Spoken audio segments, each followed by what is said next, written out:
You know what's interesting? Kind of a segue off of that point is how many of us have been in handcuffs? Because I remember, I spent a lot of time in Trinidad. That's where my family is from. I used to spend summers there all the time. And now I look back at it, it's really crazy. I remember hanging out with some older guys from the neighborhood, so from the village, as we would say in Trinidad. So let's say I'm maybe 17 at that time. They're probably like 25, 26. And all of them said to me was like, so you've been locked up before? And I was like, why you ask that? And it was like, because I heard once you live in America, everybody getting locked up. And unfortunately, I was like, yeah, but but where did you get that from? And you know what, too? This is the first time I really thought back to that, to say that the word had traveled across borders, that when you come here, they putting you in handcuffs at least once. And, I got locked up for a very petty crime, something that got expunged off, off my record as a juvenile, just hopping the turnstile. And I went through the whole system, which is something, you would hope that you get a ticket for, or if I was 16 years old at the time, I hopped the turnstile. You think the police would have something better to do, and they would just tell me, get back over. Like, but listen, right? Think about, right. But, and even if you think about that, the reason that somebody is hopping a turnstile is because they don't have money to pay for the train.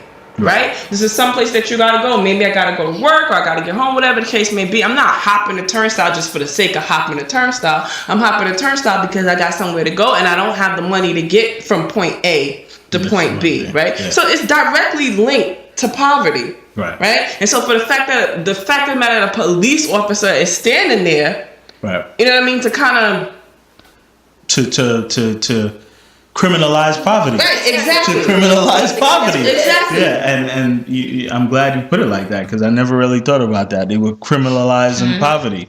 Well, can I interject though? But even if it isn't a poverty situation, that's still no reason for someone to get arrested. At 16 years old, they, as far as thinking about policing in our communities, it should be great if police can be role models, and instead of arresting you or whomever would have been in that situation, then maybe can talk with you. You shouldn't do this, but why you shouldn't do this, but not arrest you, because that doesn't help the situation. Maybe it wasn't a money issue. Maybe you just, not you in general, I'm just not you, but you in general, but just saying maybe a young person just, being young and silly, just jump a turnstile, just because. Right. And, why do you get arrested for jumping a turnstile when someone is doing something more serious?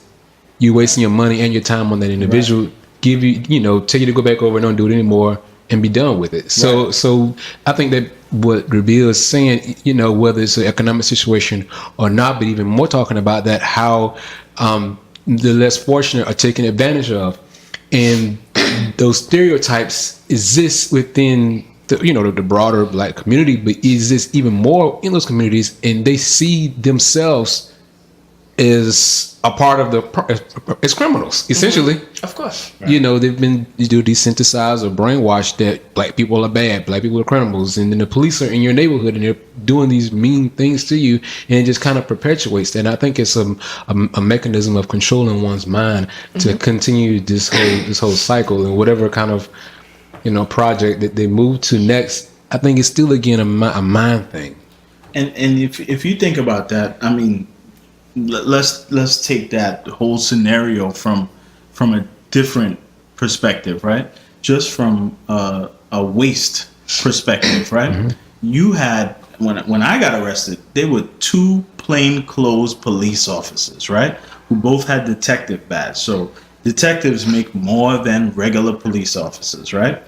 Two plainclothes detectives waiting for me, my 16-year-old self, to hop the train. It wasn't even $2.25 or $2.75, whatever it is now. It was $1 something, right? The two of these guys probably making God knows what an hour, waiting for me to hop the train, right? To arrest me, to take me down to the precinct, to ask me, what gang I'm a part of, Mm-hmm. who do I know, who am I willing to tell on, and God knows what. The amount of hours that was spent to process me and the amount of time that was spent before my parents were able to come get me, like, rarely was it worth it. Rarely was it worth it for me to have to go through all the system, for all that to just be on my record. So if I ever, any city job that I applied, they could say it was expunged because I was 16. I applied for city jobs after that. It was always there. That was always on my record. Like that, I had to get a court deposition to explain. Absolutely, it follows you.